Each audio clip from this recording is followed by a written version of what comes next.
Crawl back to whatever ditch you came out of.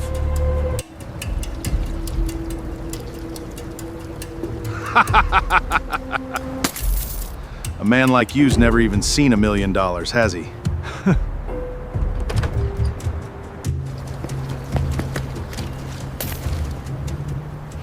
Here, take it. It's all I got, sir. I gotta get to school. Now that's a boy with a good heart. That $5 bill? It was about to buy this boy a life he never saw coming. By the time Theo made his bus that morning, the old man was already somebody else's problem, which in Cinder Hollow meant nobody's. It was a coal town the coal had left. Half of Front Street sat behind plywood, the other half behind bars that hadn't been unlocked in years. The $5 Theo had pressed into the old man's hand was a week of the boys' skipped lunches, and it didn't change the shape of the day at all. The old man stayed right where he was. Midday, a sheriff's deputy stood over him with his thumbs in his belt and said the thing they always say, "Move along." The old man tried to get up and didn't make it all the way. Two women coming out of the pharmacy stepped into the street to go around him. The way you step around a slick spot, eyes forward and back onto the curb once they'd cleared it. Nobody stopped. By 3 o'clock, the fever had climbed. When the last bell rang and the county kids came back down Front Street, the old man had slid halfway down the laundromat brick, chin on his chest, lips cracked white, sweat on him on a 50-degree afternoon. A woman with a stroller crossed to the far sidewalk and pulled her boy along faster. The man at the newsstand raised his paper a few inches until the newsprint sat between his eyes and the old man like a little wall.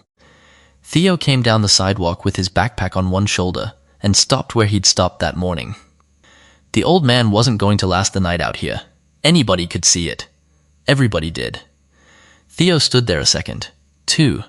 Then he crouched, got the old man's arm across his shoulders, and took the weight. "House ain't far," he said. "You're coming with me, man." A whole town walked around a sick old man like he was a puddle in the road. Same street, all day, and the only debate anybody had was which side to pass him on. Say that's your Tuesday, your bus, your errands. Do you stop, or do you tell yourself somebody else will? A whole town told itself somebody else would. One broke kid didn't. The Coleman place was 4 rooms and a roof that kept a coffee can under the worst of its leaks. Wendell got the door open with his shoulder, saw his son on the step holding up a stranger, and didn't ask the question most men would have asked. He'd been a short-order cook at the Skillet on Route 9 for 16 years. Yvette cleaned 2 churches and a dentist's office. Nia was 9 and read at the kitchen table because it was the only table. None of them had room for another mouth. Wendell held the door anyway. Bring him in. Later, when Yvette gave him the look across the stove, the "what are we doing" look, Wendell answered it low so the old man wouldn't hear. Mama Odessa never turned a hungry man off her porch. He set a pot on the burner. "I'm not about to start." They put him on the couch. Yvette made broth from a chicken back and the good half of an onion. Nia read to him from a library paperback until his eyes closed. Wendell drove to the Rite Aid in Colton and stood a long time in front of the shelf doing arithmetic. Then came home with fever reducer and a thing of electrolyte powder and 40 fewer dollars than he'd had that morning. He didn't mention the $40. Nobody asked. The old man surfaced on the second day. Said his name was Saul. Said thank you, and then flinched when Yvette said you're welcome. A small backward motion, like the words had come at him too fast, like a man who'd forgotten what it felt like to be on the receiving end of anything. There were other things if you were watching. A band of pale skin around his left wrist, untanned, the exact width of a watch that wasn't there anymore. Nia was telling him about the Hargrove store, how it was the only place in town to buy anything, how her daddy said the prices were a crime. Saul listened with his eyes half shut. "The candy'll be by the register," he said, moving fast. "The canned goods on the top shelf, been there since spring. He orders wrong." He said it the way you'd say the sky was grey. Nia stopped. How'd you know that? You never even been in there. Saul opened his eyes, and something closed behind them. Lucky guess. She showed him her math homework that night. Compound interest, a word problem she hated. He did it in his head before she'd finished reading it out loud, then caught himself and told her to check his work with a pencil, like it mattered that a pencil confirm it. Once, on the couch, half asleep, his hand went flat against his chest, patted his coat pocket, felt for something, found it, went still. He did it the way you check for a wallet without knowing you're doing it. Nobody in that house thought a thing of it. Wendell asked him gently where he was from, what he did. Saul looked at the leak can in the corner for a while. Made myself a promise, he said. Finish something on my own, the hard way. No help, no name. A breath. There's a clock on it, that's all I can tell you. Wendell let it go. In that house you didn't press a man on what he was running from. It was Nia who found the recipe. Went digging in her daddy's closet for shoe polish and came out with an old shoebox instead. And inside, on a square of stiff yellow paper, a recipe in a slanted hand. Odessa's rolls. Wendell took it like it was made of ash. My grandmother's, he said. He turned it over. The back was printed. A coal company's name, a dollar amount, a serial number. That's scrip, company money. They paid the miners in it, so it only spent at the company store. His thumb ran the edge. My great-granddad dug coal his whole life and died still owing them. This is about all we got left of him. Saul reached out and took the paper, held it under the lamp. He looked at the front, then turned it to the back, and he stayed there. Longer than a man looks at a piece of paper he's just been handed. His jaw worked once. He didn't say what he was thinking. He handed it back careful, with 2 hands. Nobody's fed me and asked for nothing, he said. In a long time. Long time. By the 4th day Saul could stand without the wall. He folded the blanket into a square, set it on the arm of the couch, and had his coat halfway on when Wendell came out of the kitchen. Where you headed? Been enough trouble. Saul worked the second button. Don't want to wear out a kindness. Then the fever came back up his neck like a tide, and outside the rain started. The flat grey kind that settles in over a coal town for days. Yvette took the coat off his shoulders without a word and hung it on the hook. Saul let her. He sat back down. He stayed. He and Wendell got to talking at night after the girls went down. 2 men, 1 lamp, the rain on the coffee can. It came out sideways, the way these things do. Wendell talking about the skillet, about 16 years of other men's eggs, and then, quieter. About a thing he'd never said out loud to anybody but Yvette, and only once to her, his mother's rolls. Pepperoni folded into dough the way the Italian miners' wives taught the black miners' wives, back when the camps shared everything but a paycheck. He'd sell them, he said.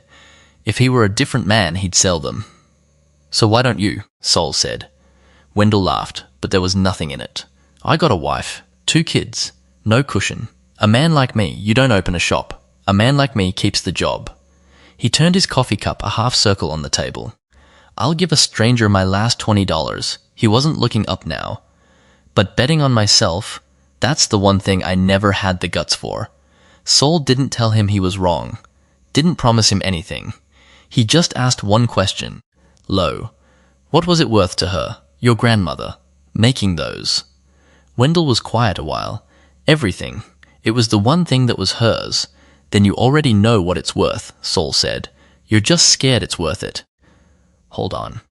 A man tells you the truest thing about himself, that he'll bleed for anybody but himself. You know that man. Maybe you shaved that man in the mirror. So here's the real question the old man just asked. Underneath the one about the rolls, what's it going to cost you to keep being safe? Wendell had never once done that math. He was about to. The next morning, Saul asked to see the numbers. Wendell didn't really have numbers. He had a grease pencil price in his head, $1.50 a roll, because that felt fair. Saul sat at the kitchen table with the back of an envelope and walked it backward. Flour, yeast, pepperoni, the gas to run the oven, the hours of a man's own hands. By the time he was done, the envelope had a column on it, and the column said $1.50 was how you go broke being generous. $3.50, Saul said. Maybe 4 in a town with money. Here 3. He tapped the flour line. And you're buying retail. You buy your flour in 50-pound sacks from a restaurant supply 2 counties over. Not off Hargrove's shelf. You cut this by a third. He tapped the pepperoni. This brand's fine, but it's soft. There's a firmer one runs 11 cents cheaper a link and holds up better in the oven. Ask for it by the case. Wendell stared at him. How's a man sleeping on my couch know the case price of pepperoni? Sol shrugged, already folding the envelope. Worked retail, long time ago. You read enough invoices, it sticks. He slid the envelope across. Read it somewhere, probably. He said it easy, but he'd never once had to look a number up. They came to town the second week. A woman with a camera bag and a younger man who carried the tripod. Priya and Owen, they said. Making a documentary about small towns. They asked around Front Street, vague about the details, specific about nothing. They set up at the edge of the Coleman lot some afternoons and filmed the rain, the oven, Nia doing homework on the porch. Small things started going right that shouldn't have. The Rite Aid bill got quietly settled before Wendell could pay it down. The pharmacist just waved it off, said it was handled. A community grant showed up, 4 figures, on letterhead so clean it looked out of place on the Coleman's table, with a release form printed in a lawyer's font. A convection oven appeared in the shed, donated, Owen said, from a cafe that had closed. Then a little box truck, second-hand, running. Nobody said Sol's name. Sol didn't either. He just kept sitting at the kitchen table with the back of his envelopes. They tested the rolls onto Saturday. A card table set outside the skillet at the farmer's market. A hand-lettered sign, 40 rolls in a warming box. Theo built them a page online in an afternoon. A name, a photo, a button. The third customer was an old man in a Carhartt jacket, cap that said Yumbua, hands like Wendell's great-granddad probably had. He paid his $3, took a bite standing up, and stopped chewing. He stood there with the roll halfway down and his eyes somewhere else entirely. "My mother made these," he said finally. "Down in the Gary camp. I was 6. He looked at the roll like it had spoken to him. Ain't had this taste in 60 years. He bought 4 more and didn't say anything else, because there wasn't anything else to say. They sold out by 11. Wendell stood behind the empty table, holding a cigar box with more cash in it than he'd made in any single day of his life, and he didn't know where to put his face. Theo caught Sol alone that evening on the back step, both of them watching the rain quit. "Can I ask you something?" Theo didn't wait. "You know case prices. You do math faster than my calculator. You talk to my dad like you've done this 100 times. He turned the question over so it wouldn't land wrong. "So how's a man like you end up with a paper cup on Hargrove's sidewalk?" Sol watched the water come off the shed roof for a while. "You ever notice," he said, "how a man who did all right for himself always tells it the same way?" I pulled myself up. Nobody handed me a thing. He shook his head, slow. "Every one of them's leaving out a part. Every man who ever got anywhere had somebody stop for him once, right when it counted. Somebody who didn't have to." He looked at Theo then. "Most of them spend the rest of their lives forgetting the somebody. That's the only real difference between the ones who turn out decent and the ones who don't." Theo didn't fully understand it yet. He'd understand it later, all at once. For now he just nodded, and the 2 of them sat with the sound of the dripping roof. Then the county caught up with them. You couldn't sell food out of a home kitchen. Not legally, not to a truck, not to a store. The Coleman's kitchen, 1 sink, a landlord's stove, a ceiling that leaked into a can, wasn't a licensed anything. To get a permit you needed a 3-compartment sink, a separate hand sink, sealed floors, an inspection. Thousands of dollars they didn't have. Wendell read the county letter twice and set it down like it had weight. "That's it then." His voice had gone flat. "That's the part where the man like me remembers he's a man like me." He was ready to fold. You could see it settle into his shoulders, the old fear coming home, wearing the mask of common sense. That was the afternoon Lyle Hargrove drove past the card table. He slowed the truck, looked at the sign, the box, the line of 3 people, rolled the window down. "Cute," Lyle said. "Real cute." He rested his forearm on the door. Stick to flipping eggs, Coleman. You got a steady check and a family. Don't go lighting money on fire, chasing a thing that was never going to be yours. He wasn't sneering, exactly. That was the worst of it. He believed it, all the way down. Somebody in this town's got to tell you the truth. Might as well be the one man who's not selling you a dream. He rolled the window back up and drove on, satisfied he'd done a hard kindness. Sol had been standing at the corner of the lot the whole time. He didn't answer Lyle. He waited until the truck was gone. Then he walked over to where Wendell stood holding the county letter, took a slow look at it, and handed it back. "That's a real wall," Sol said. "I'm not going to pretend it isn't." He nodded at the shed, the truck, the empty warming box. "But I'll tell you what I'm not going to do. I'm not going to carry you." He let that sit. "I'm going to stand next to you while you carry it, every step. You do the lifting. That way it's yours at the end, and no man, not Hargrove, not anybody, ever gets to say different." Wendell looked at the letter, then at the shed, then, for a long moment, at the old man on his lot in a borrowed coat. He folded the letter and put it in his pocket instead of setting it down. Things moved after that. The first real order came from a diner 2 towns over. 60 rolls, standing every Friday. Wendell hung the ticket on the fridge like a photograph. Yvette started keeping a ledger in a school notebook. The box truck got a magnet sign. And the tells kept stacking, if anybody in that house had been counting. The way Sol answered the phone once, clipped before he remembered himself. The way Owen's camera found him and lingered. The pale band on his wrist. It was Nia who put it together, the way it's always the 9-year-old. She was on the porch floor with a Marsh Mercantile circular, the fat, glossy kind that comes wedged in the county paper, cutting out coupons for school. Front page, corner photo, a grey-haired man cutting a ribbon under a headline about the 800th store. She went very still. Then she carried the whole paper inside, walked up to her father, and held it out with one finger on the little photo. "Daddy." Her voice was small. "That's Sol." Wendell looked at the little photo, then at the man on his couch. Sol was awake. He'd heard. "Nia," Wendell said, not taking his eyes off Sol. "Go on and start your reading." She didn't move. "It's a common enough face," Sol said.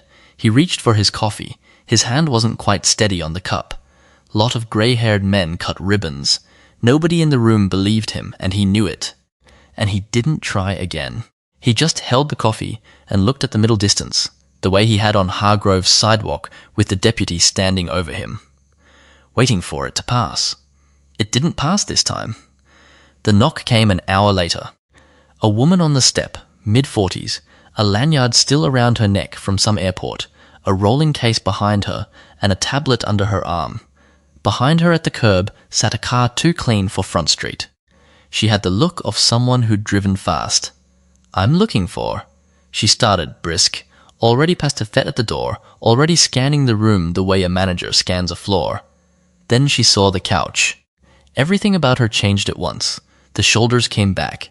The tablet came down to her side. The brisk went out of her like air. "Mr. Marsh," she straightened. Her chin dropped a half-inch, an old reflex. "Sir, we've been..." She stopped herself. "It's good to see you well." And then she just stood there, waiting. A regional manager who ran 12 stores across 3 states, standing in a 4-room rental with a coffee can in the corner, waiting for the man on the couch to tell her what to do. The Coleman kitchen went dead quiet. You could watch it land on them. Yvette's hand found the back of a chair. Wendell's mouth opened and nothing came. And in the space of that silence, every small thing rearranged itself and clicked. The pale band on his wrist. The flinch when you thanked him. The candy'll be by the register, moving fast. The compound interest he never needed a pencil for. How'd you know that? The hand that patted his coat pocket in his sleep. All of it at once, snapping into a shape none of them had let themselves see. The old man they'd fed broth to. The one Nia read to sleep. The stranger Wendell had spent $40 he didn't have to keep breathing. Sol set the coffee down. For a moment he looked less like a man caught and more like a man tired all the way through. "Bev," he said quietly, You could called first. I've been trying to reach you for 11 days, sir. Her voice cracked on the number and she pulled it back. The blackout lifted at noon. I'm allowed to be here now. Picture this. The old man you fed scraps to. The one your kid handed his last $5 on a cold sidewalk. A woman in a lanyard just walked into your kitchen, called him sir, and went quiet, waiting on his word. And he'd been sleeping on your couch for a week, doing your daughter's math homework in his head. The Colemans didn't know yet just how big Sir really was. They were about to. Priya and Owen were in the doorway now. They'd come up the walk behind Bev. The camera was down. Owen had it hanging at his hip, not raised, on purpose. We should've told you, Priya said. She said it to Wendell, not to Sol. We found him 8 days ago. Third afternoon he'd been out on Front Street. We had a shot of him against the laundromat wall. She glanced at Sol, then back. There are rules to what he's doing. He couldn't say who he was, and once we found him, we could pulled him out that same hour. Clean. Back to a hotel, a doctor, the whole machine. Why didn't you? Yvette said. Her voice was low and even, and it was not quite a question. Because we watched your boy carry him up that street, Priya said. And then we watched this house take him in and ask him for nothing. She let it sit. Somewhere around day 2, we stopped filming the thing we came to film. This was the story. You were. Sol hadn't moved. He was looking at the shoebox on the counter, the one with Odessa's recipe in it, the script showing at the corner. I was going to tell you, he said, to the room, to Wendell. When it was finished, when I'd earned the right to. He almost smiled. Turns out you don't get to pick the hour. Wendell still hadn't said a word. He was staring at the man who'd sat at his kitchen table for a week with the back of an envelope, doing a different kind of math now, and coming up short every way he tried it. They sat him down at his own borrowed spot at the kitchen table, and this time the old man let the others do the talking.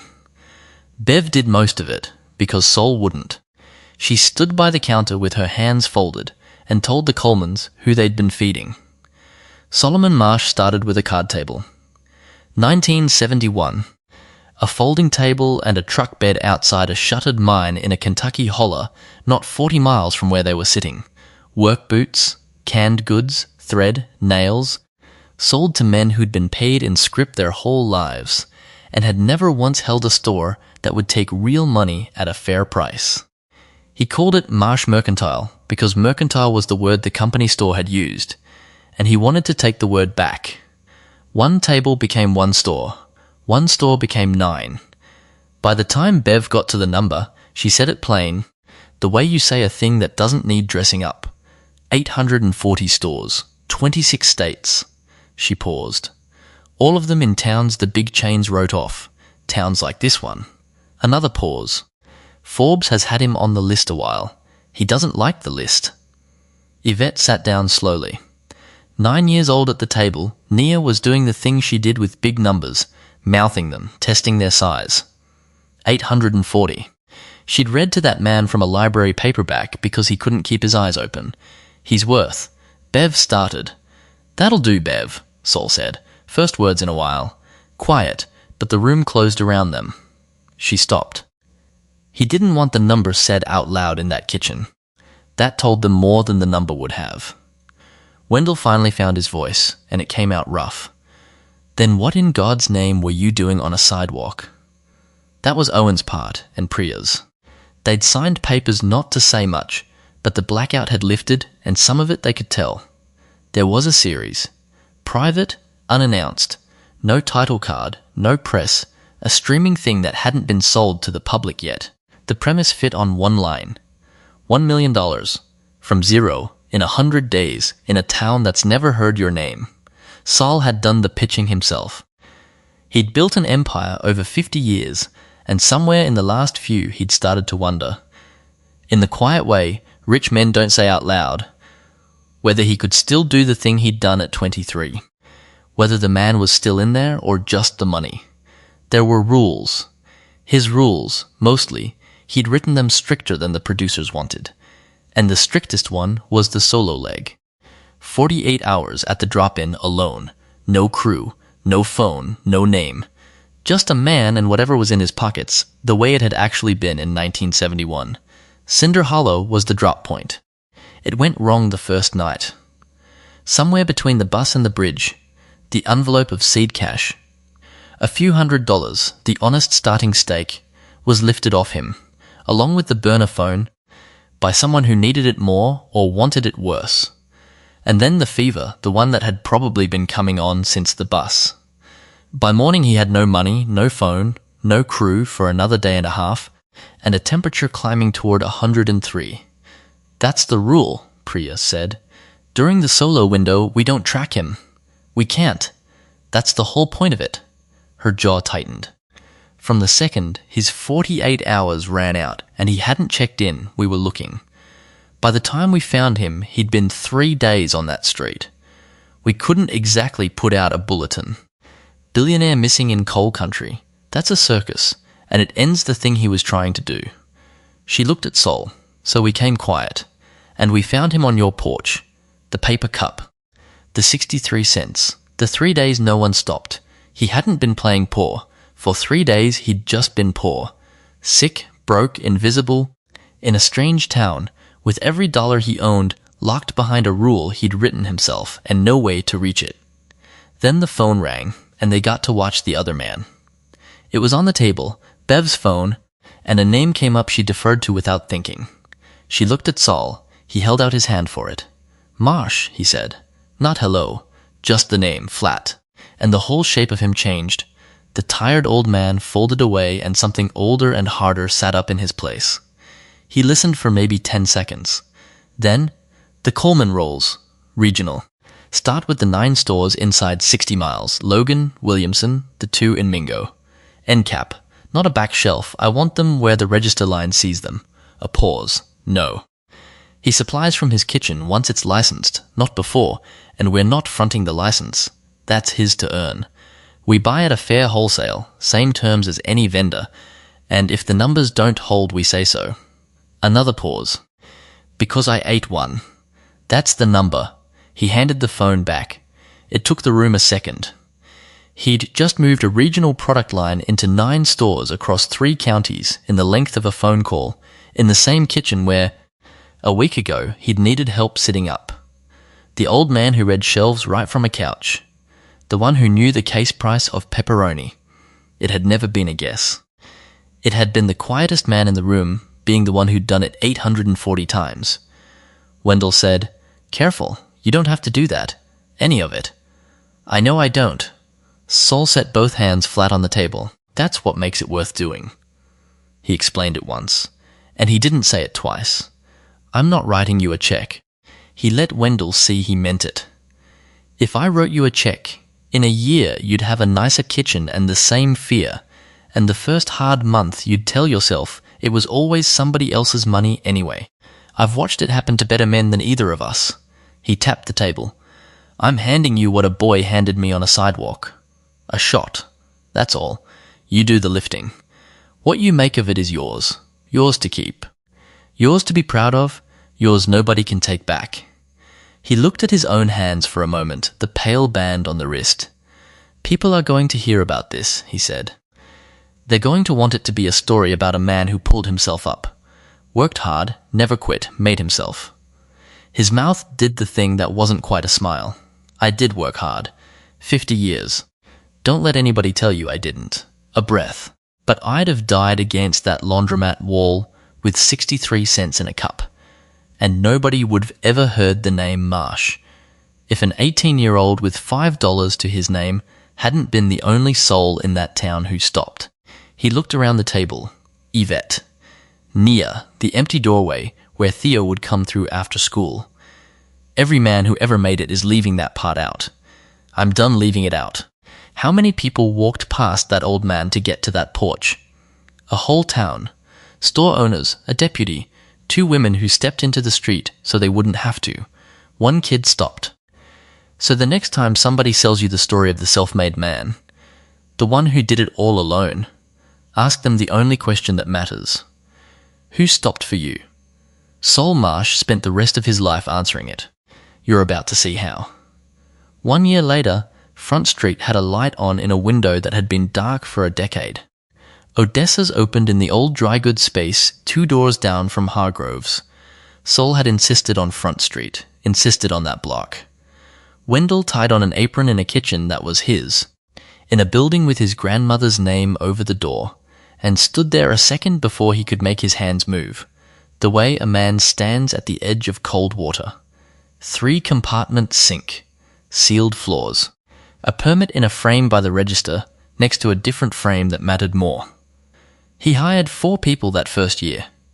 Denise, from the shuttered laundromat, who'd been out of work 2 years. A kid named Trey, 19, who'd been headed for the same nowhere Front Street shipped all its kids toward. 2 more by fall. The rolls went into the 9 Marsh stores inside 60 miles on the end caps, where the register line saw them. Logan, Williamson, the 2 in Mingo, sold at a wholesale that held, because Sol had made them prove the numbers held before a single one shipped. It didn't make them rich. Wendell would have been the first to say it, and did to anyone who called it a rags-to-riches thing. It made them fine. Yvette gave up the night shift at the churches. They put money aside every month in an account with Nia's name on it, and college written in the memo line. In the spring, they moved out of the 4-room rental with the coffee can under the leak into a small house with a dry ceiling and a porch, and Wendell hung a swing on it because his grandmother had wanted one her whole life and never got the boards. Lyle Hargrove came to the opening. He didn't come in at first. He stood on the sidewalk across the street, hands in his jacket, and looked at the line coming out the door of Odessa's. The whole town, it seemed like, wedged into a shop 2 doors from his own, laughing, buying, spilling onto the block. He stood at the edge of it and watched the way a man watches something he was sure couldn't happen. For a moment he was the one outside, looking in. Then he crossed. He waited in the line like everybody else. At the register he bought a box of a dozen, and he laid down a $50 for an $11 box and didn't wait for change. And he looked at Wendell for a second like there was a sentence somewhere in him that he couldn't find the front of. He didn't find it. He took his box and left. That was as close to I'm sorry as a man like Lyle Hargrove was ever going to come, and everyone who saw it understood it for what it was, and let it be enough. Sol didn't stay a rich man playing tourist in one family's good luck. Before he left Cinder Hollow, he set up the Odessa Fund, named it himself, over Wendell's objection, and the shape of it was simple. 1 family a year in 1 written-off small town gets what the Colemans got. Not a check, a stake, and a year of the old man's own time, standing next to them while they carry it. The first family was picked that summer. A widow named Carla 2 counties over, 3 kids, a tamale recipe from her mother in Oaxaca, and a card table outside a gas station. Sol drove out himself, sat at her kitchen table with the back of an envelope, and started asking about case prices. Owen filmed it. Priya was already calling it the 2nd episode, because the series did come out. 63 cents, they called it. And it did not become a show about a man who got rich. It became the thing young people sent each other at 2 in the morning. 40 million views on the first episode before the year was out. The comments full of the same sentence in 1,000 spellings. Who's the old man on my street? College kids wrote papers on it. A man built the biggest thing in 3 states, and the part the world couldn't stop watching was the week he spent broke on a stranger's couch. By then, Sol Marsh had stopped correcting people about how he'd made it. He'd started telling them the other version instead. The true one, with the boy in it. The night Odessa's opened, they pulled the tables into 1 long line down the middle of the shop and sat the whole street down to eat. Sol Marsh sat at the head of it. The man a store owner had told to crawl back to whatever ditch he came from, put at the head of the table, in the middle of Front Street. By the family that Block had spent a year stepping around. Theo sat on his right, 18, and taller than he'd been in the fall, and when the room got loud, Sol leaned over and said something only the boy could hear, and the boy laughed. The Colemans didn't wait to be let in anywhere anymore. They set the table, and they called the whole town to it. On the wall behind the register, 2 frames. The first held a square of stiff yellow paper, Odessa's rolls in a slanted hand, and on the back, the coal company's scrip that had paid a man for a life and left him owing. The thing that had bound the family turned around, holding up the thing that freed them. The second frame was smaller, a $5 bill, soft and creased from being counted. Sol had never spent it. He'd carried it against his chest through the last of that 100 days, the thing his hand kept checking for in his sleep. And now it hung beside the first dollar Odessa's ever took in. The most valuable bill a billionaire ever owned, folded by a boy who'd skipped a week of lunches. A man like you's never even seen $1 million. That was what Lyle Hargrove had said, standing over 63 cents in a gutter. He'd had it backwards, every word of it. The old man had made and lost more millions than Cinder Hollow would count in 100 years, and not one of them was worth the $5 bill a boy put in his hand on that sidewalk. A man's worth was never in the cup. It was in who stopped at it. Because here's the thing the whole story comes down to. It didn't take a fortune to turn a family around. It took $5 and one person who wouldn't walk past. So look around your own street this week. There's a soul on it. Somebody the whole block has learned to step over. And there's a version of you that keeps walking, and a version that stops. If this story moved you, don't keep it. Send it to the one person who needs to hear that the smallest kindness can be the thing that changes everything. Subscribe, ring the bell so the next one finds you, and tell me down in the comments, what's the smallest kindness anybody ever did for you that you never forgot? I read everyone, because somebody stopped for you too. You just have to remember who.